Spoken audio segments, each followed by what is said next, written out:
बिस्मिल्लाहिर्रहमानिर्रहीम। अस्सलाम वालेकुम स्टूडेंट्स, आपको बाकमाली उर्दू चैनल पर खुश आमदीद। स्टूडेंट्स, हम जमात दाहूं की दरसी किताब में से पहले तमाम असबाक के मुकम्मल नोट्स और उनके ख़ुलासे कर चुके हैं। अब हमने गुज़रे हुए कल से हिस्सा नज़्म शुरू किया है और सबसे पहले हमने नज़्म नंबर 1 जो कि अल्लामा इकबाल की नज़्म है, ख़ताब बा जवानाने इस्लाम, जो कि एक पाबंद नज़्म है, ये हमने पढ़ी थी। इसकी हमने मुकम्मल नोट्स भी कर लिए और इसकी तशरीह भी जो है वो हमने कर ली 2 वीडियोस में, 2 हिस्सों में। और आज जो है, और उसमें मैंने आपको तरीक़ेकार बता दिया कि तशरीह कैसे करनी है। आपने पहले शेर का मफ़हूम जो है, शेर को आपने गौर व गौर से अच्छी तरह से पढ़ लेना है, उसके मुश्किल अल्फाज के मायने आपने जान लेने हैं और उसके बाद आपने फिर मफ़हूम जो है बनाना है उसका, ठीक है। तो तशरीह में भी पहले मफ़हूम लिख देंगे तो बहुत अच्छा ही तासुर पड़ता है, और अगर मफ़हूम नहीं लिखेंगे तब भी उस मफ़हूम को जहन में रखते हुए आपने तशरीह करनी है। मैंने आपको हर शेर के अहम नुकात भी बताए थे कि उन अहम नुकात पर आपने तशरीह करनी है, तो आपको काफ़ी हद तक आ गया होगा। तो आज इस दूसरी नज़्म जो कि तामीर वतन है और इसके शायर एहसान दानिश हैं, इसके मैं अलग से मफ़हूम वगैरह नहीं करवाऊँगी और ना अहम नुकात के मैं नोट्स बना के आपको दिखाऊंगी, बल्कि मैं आपको इसका ख़ुलासा जो है ना वो ख़ुलासे के नोट्स बनाए हैं मैंने, लेकिन मैं आपको ज़ुबानी ख़ुलासा जो है वो करवाऊंगी। वो सारा ख़ुलासा पता है मैंने कैसे बनाया है कि एक एक शेर का मफ़हूम सामने रखते हुए, पहले मैंने मफ़हूम बनाए हैं, फिर उन मफ़हूम के को मद्देनज़र रखते हुए मैंने ख़ुलासा बनाया है और उस ख़ुलासे को मैं ज़ुबानी आपको बताऊँगी, ज़ुबानी ख़ुलासा करवाऊँगी, ठीक है। तो पहले हम देख लेते हैं। नज़्म का नाम तामीर चमन। तामीर का मतलब है बनाना और चमन का मायने होता है बाग, लेकिन यहाँ मुराद है वतन, हमारा प्यारा वतन पाकिस्तान, यानी हमारे प्यारे वतन पाकिस्तान की तामीर, ठीक है, इसकी तरक्की, इसका बनाना। अच्छा, तो ये जो नज़्म है तामीर चमन, ये शायर एहसान दानिश ने गज़ल की हैयत में लिखी है, ठीक है, और ये भी एक पाबंद नज़्म है। पहली नज़्म भी जो हमने अल्लामा इकबाल की पढ़ी वो भी पाबंद नज़्म थी, ये भी पाबंद नज़्म है, और ये जो है कुलियाते एहसान दानिश से ली गई है, ठीक है ना। इस नज़्म तामीर चमन का जो माखिज़ है वो कुलियात एहसान दानिश है। पाबंद नज़्म की तारीफ़ जो है वो फिर दोहरा देती हूँ मैं कि पाबंद नज़्म ऐसी नज़्म को कहा जाता है जिसमें काफ़िया, रदीफ़ और बहर के मुकर्ररा औज़ान की पाबंदी की जाती है हर शेर में, ठीक है। तो ये आपके सामने है पूरी नज़्म, अच्छी तरह से इसे देख लीजिए। इसमें कोई इतने खास ज़्यादा मुश्किल अल्फाज नहीं हैं, फिर भी जो आपको मुश्किल लग रहे हो तो उनके पहले आपने मानी याद करने हैं बहुत अच्छी तरह से, ठीक है। तो अब हम जो है, मैं डायरेक्टली आपको इसका जो है वो खुलासा कर देती हूँ इस नज़्म का। आपने गौर से सुनना है और इसी खुलासे में से आपने फिर मफ़हूम जो है ना, तमाम अशार का मफ़ाहिम जो है वो बना लेना है, ठीक है।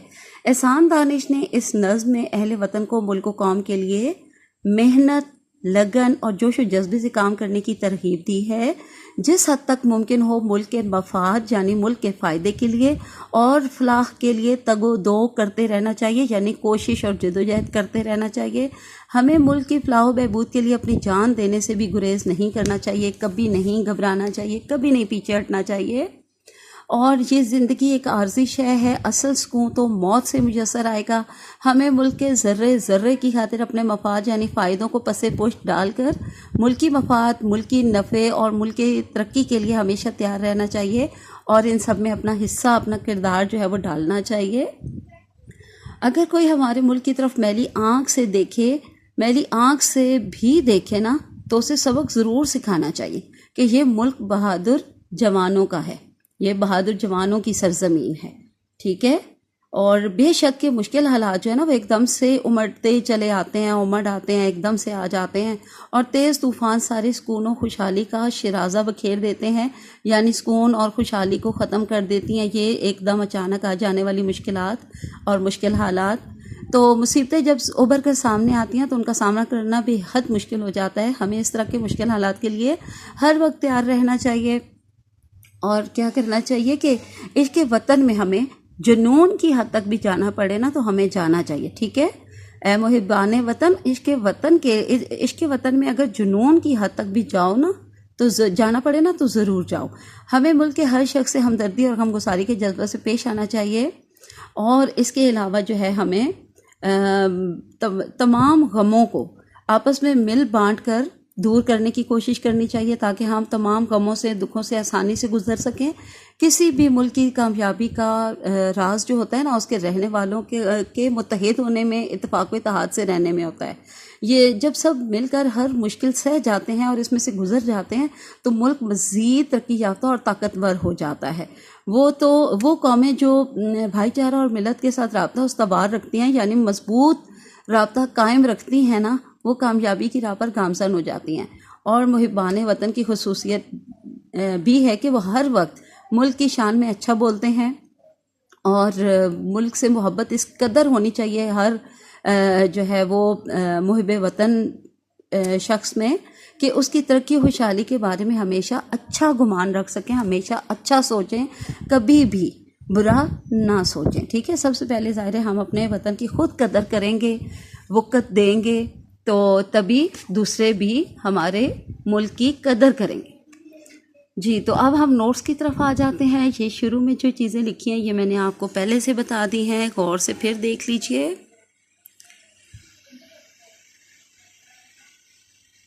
हालात ज़िंदगी देख लीजिए, कुछ जो अहम नुकात हैं इनमें से ज़रूर याद कर लिया करें। आगे अशार की तशरीह आ गई है, बहुत अच्छी जो है अशार की तशरीह इसमें दी गई है, और इसमें अच्छी खासी तवालत के साथ मौजूद है, वजाहत के साथ मौजूद है। तो मज़ीद मैंने इसमें इजाफ़ा नहीं किया, सिर्फ ये किया है हर शेर में जो है तशरीह में जो हवाला जाती शेर है ना, जिसमें मैंने देखा है कि एक ही है, तो उसमें मैंने एक खुद और जो है वो उसमें लिख दिया। ये देख रहे होंगे आप। चलें तो अब आगे देखते हैं। ये शेर नंबर 1 की ख़त्म हुई। दूसरा भी जो है हवाला जाती शेर। उसके बाद शेर नंबर 2 की तशरीह देखिए, ये पूरी तशरीह आ रही है। उसके बाद आगे शेर नंबर 3 की तशरीह।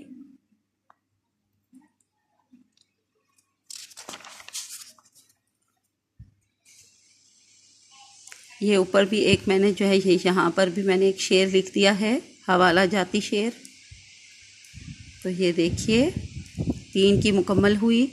ये शेर नंबर 4 की तशरीह है, पूरी की पूरी इसमें आ रही है। नोट्स देख लीजिए अच्छी तरह से, बहुत अच्छे नोट्स हैं, ये सब मैंने पढ़े हैं। जी, आगे शेर नंबर 5 की तशरीह।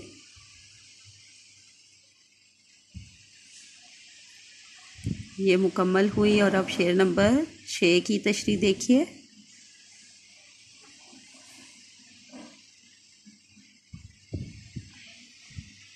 ये इसमें भी एक हवाला जाती शेर मैंने लिखा है, जगह नहीं थी तो मैं इसे पढ़ देती हूँ। इस परचम के साए तले हम एक हैं, हम एक हैं। यहाँ तक ये जो दूसरा हम एक है नीचे लिखा है ना, ये पहले ही मिसरे के साथ आपने लिखना है। ठीक है, सांझी अपनी खुशियाँ और हम एक हैं, हम एक हैं, ये दूसरा मिसरा।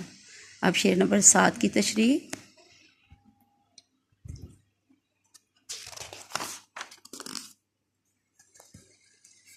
जी, आगे देखिए, यहाँ पर भी मैंने एक और जो है हवाला जाती शेर ऊपर लिखा है।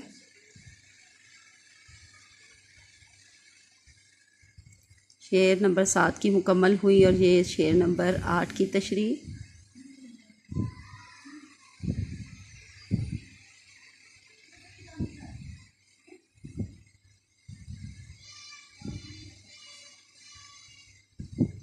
जी, तशरीहात मुकम्मल हो गई। और ये आगे मशक़ी सवालात का हल आ गया।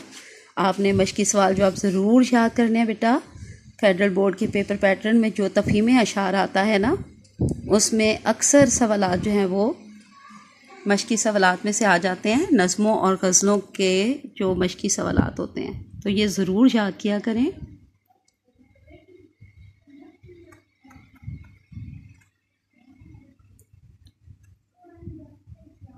आगे सवाल नंबर 2 में है दरअसल तराकीब का मफ़हूम लिखिए। तो मफ़हूम ये आपने सारी पढ़नी है तराकीब, और इनके मफ़हूम याद करने हैं। ये भी तशरीह में आपके काम आएंगे, और ये ऐसा कवायद में भी सवाल आ सकता है।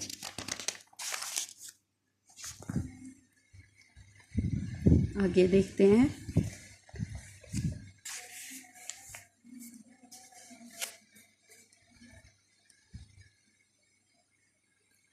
जी, इसके बाद यहाँ पे आ गया हमारे पास इस नज़्म तामीर चमन का मरकज़ी ख्याल। तो ये ज़रूर याद कर लीजिएगा।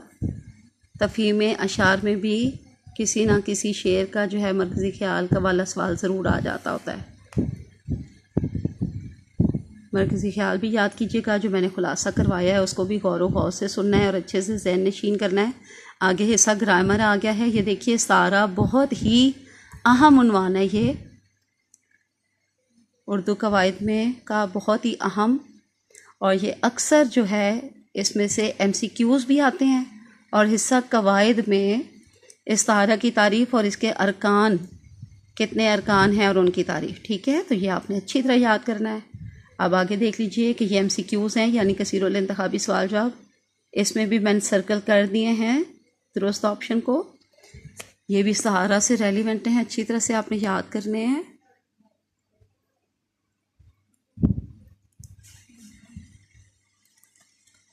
अगला सवाल नंबर 7 जो है ना, ये पहले बिल्कुल इसी तरह से ये जो सवाल है मैंने इसके साथ लिखा है बहुत अहम। तो बेटा ये पहले 2-3 बार जो है ना बोर्ड के पेपर्स में आ चुका है। ठीक है, हर ग्रामर के ना हर उन्वान को ये आपने अहम समझ के अच्छे से याद कर। जी, ये आगे आपको अशार में से इजाफी सवालात के जवाबात यानी तफ़हीम अशार दी गई है। बहुत अच्छी तरह से हर नज़्म की अगर आप ये वाले सवाल बहुत अच्छी तरह याद कर लें तो आपका पेपर का जो है ना बहुत अच्छे से तफ़हीम अशार वाला सवाल याद हो जाएगा। ये इसके सवालात